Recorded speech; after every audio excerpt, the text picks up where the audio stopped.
Hola a todos los asistentes. En primer lugar me presento, soy Ana Rivera, profesora de la Universidad de Jaén, en concreto de la Facultad de Ciencias Sociales y Jurídicas en el Departamento de Economía Financiera y Contabilidad. Junto con los coautores Antonio Moreno Albarracín y Ana Licerán Gutiérrez, ambos profesores titulares de la Universidad de Jaén, presentamos nuestra comunicación sobre la importancia de los informes de sostenibilidad para la creación de valor en las entidades sin fines lucrativos. Comenzamos con la introducción, destacando que en las entidades sin fines lucrativos es necesaria una combinación de información financiera y de sostenibilidad, proporcionando una información corporativa para una adecuada y correcta rendición de cuentas. El proporcionar esta información de manera conjunta se considera primordial por parte de los grupos de interés para facilitar el diálogo y la participación en la entidad. El objetivo de esta comunicación se centra en la investigación bibliométrica de la producción científica sobre los informes de sostenibilidad en las entidades sin fines lucrativos. Damos unas breves pinceladas sobre las conclusiones extraídas. En la situación actual, es decir, que los informes de sostenibilidad están adquiriendo cada día mayor relevancia y se evidencia la escasez de estudios publicados sobre la materia. ¿Problema que identificamos?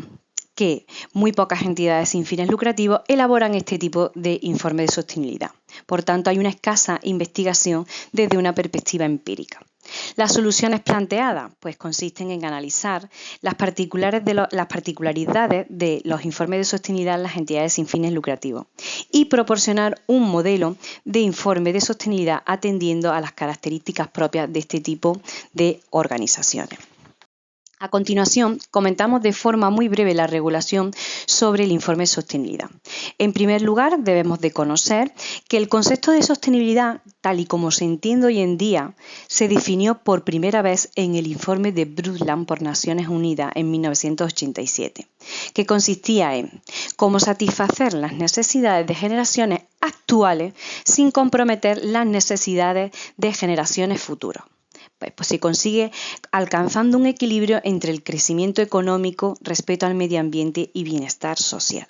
La Unión Europea identificó la necesidad de aumentar la transparencia de la información medioambiental y social y de gobernanza. Es de ahí que surgió lo que se denomina en la actualidad informe de sostenibilidad. A lo largo de esta última década, la normativa se ha ido desarrollando hasta en la actualidad encontrarnos con la Directiva sobre Información Corporativa en materia de sostenibilidad, la CSRD, por sus siglas en inglés. La Comisión Europea encargó a su órgano asesor sobre materia de información financiera y de sostenibilidad, el EFRAG, la elaboración de las normas europeas en materia de información de sostenibilidad, las denominadas NEIS, las cuales fueron aprobadas en diciembre de 2023. En España, este reglamento delegado de normas debe tener su transposición en el 2024 y en la actualidad la normativa sobre la que se elaboran los informes de sostenibilidad o aún los llamados estados de información no financiera es la Ley 11/2018 de estados de información no financiera.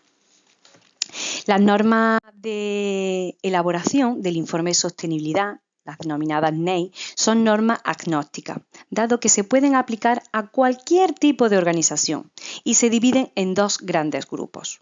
Por un lado tenemos el grupo de las normas transversales, en las que se establecen los requisitos y divulgaciones generales, y las normas temáticas, que a su vez se subdividen en tres categorías, en las que dentro de cada una de ellas se desarrollan, en el caso de la categoría de medio ambiente, se desarrollan 5 subnormas. En el ámbito o en el grupo social se desarrollan 4 normas y por último tenemos la norma de gobernanza. Un aspecto clave del informe de sostenibilidad es el análisis de la doble materialidad. Corresponde a un cómputo del análisis de la materialidad de impacto y la materialidad financiera. A partir de dicho análisis se identifica la información relevante que la entidad debe presentar en el informe de sostenibilidad sobre los impactos, riesgos y oportunidades en materia medioambiental, social y de gobernanza. También se debe informar sobre su cadena de valor, tanto de manera ascendente como descendente. Ahora nos adentramos en la investigación realizada, es decir, en la revisión sistemática de literatura. Las dos bases de datos utilizadas en la investigación fueron Web of Science y Scopus. Formulamos la cadena de búsqueda, atendiendo tanto a terminología de sostenibilidad y de forma paralela con terminología referida a las entidades sin fines lucrativos. En el resultado de búsqueda obtuvimos 81 artículos entre ambas bases de datos, realizamos un análisis de los artículos duplicados y a continuación analizamos título, resumen, palabras clave y la muestra tras dicho análisis fue de 33 artículos. De dicha muestra ya realizamos una lectura completa, obteniendo una muestra final de 20 artículos. Una vez obtenidos los resultados de la revisión sistemática de literatura, analizamos la evolución del número de publicaciones en el periodo, analizamos el porcentaje de publicaciones según la tipología de revista y el método de investigación aplicado. Como hemos comentado con anterioridad, la muestra final obtenida fue de 20 artículos, de los cuales 17 son artículos empíricos, en concreto utilizando un método de investigación aplicado que fue el estudio de caso. Y solo 3 artículos de la muestra final trataban de forma directa la elaboración de informes de sostenibilidad en las entidades sin fines lucrativos. En la fase inicial formulamos las siguientes preguntas de investigación. Primera, ¿por qué las entidades sin fines lucrativos deben elaborar informes de sostenibilidad? Segunda, ¿por qué no está extendida entre las entidades sin fines lucrativos la práctica de elaborar informes de sostenibilidad? Y tercera, ¿qué pasos deben darse para fomentar la elaboración de informes de sostenibilidad en las entidades sin fines lucrativos? A continuación, damos respuesta a cada una de dichas preguntas, tras la investigación realizada. ¿Por qué las entidades sin fines lucrativos deben elaborar informes de sostenibilidad? Pues ayudan a comprender la actividad desarrollada, mejoran el conocimiento de la entidad, la información de indicadores solicitada por parte de las partes interesadas con el objeto de conocer la evaluación periódica o iniciar una preparación hacia un acercamiento de la organización. Otorga una mayor legitimidad ante donantes y proveedores y en algunos casos es necesario proporcionar este tipo de información de sostenibilidad, ya sea para solicitar financiación, concurrir a licitaciones públicas o porque la propia entidad se encuentre dentro de la cadena de valor en la que una entidad esté obligada por NACE, ¿vale? Por la normativa. Siguiente pregunta. ¿Por qué no está extendida entre las entidades sin fines lucrativos la práctica de elaborar informes de sostenibilidad? Pues no se establece en la normativa actual la obligatoriedad.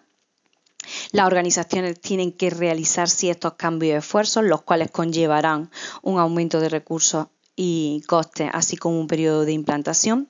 Existen dificultades a la hora de su elaboración en cuanto a la definición de indicadores claves de la organización. Y por último damos respuesta a la tercera pregunta. ¿Qué pasos deben darse para fomentar la elaboración de informes de sostenibilidad en las entidades sin fines lucrativos?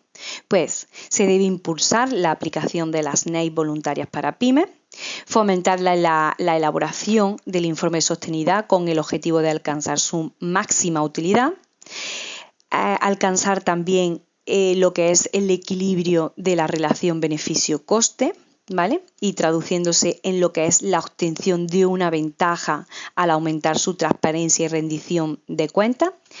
Demostrar a las entidades sin fines lucrativos que la elaboración del informe de sostenibilidad contribuye a aumentar su legitimidad ante sus partes interesadas.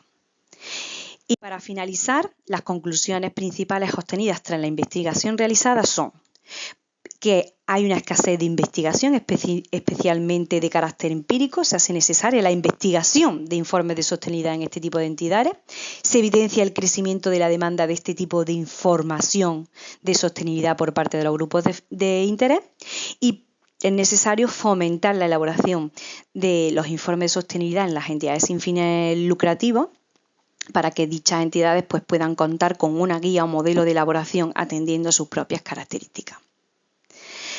Pues por mi parte no me queda más que agradecerles su atención y muchísimas gracias.